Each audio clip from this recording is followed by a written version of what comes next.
Way, way back many centuries ago, not long after the Bible began, Jacob lived in the land of Canaan, a fine example of a family man.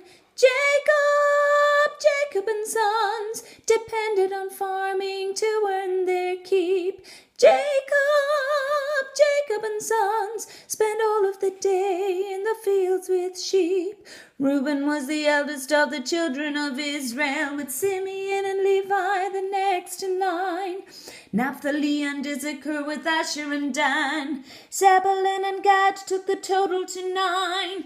Jacob and sons, Benjamin and Judah, which leaves only one. Jacob and sons, Joseph, Jacob's favorite son. Jacob and sons, Jacob and sons, Jacob and sons, Jacob and sons.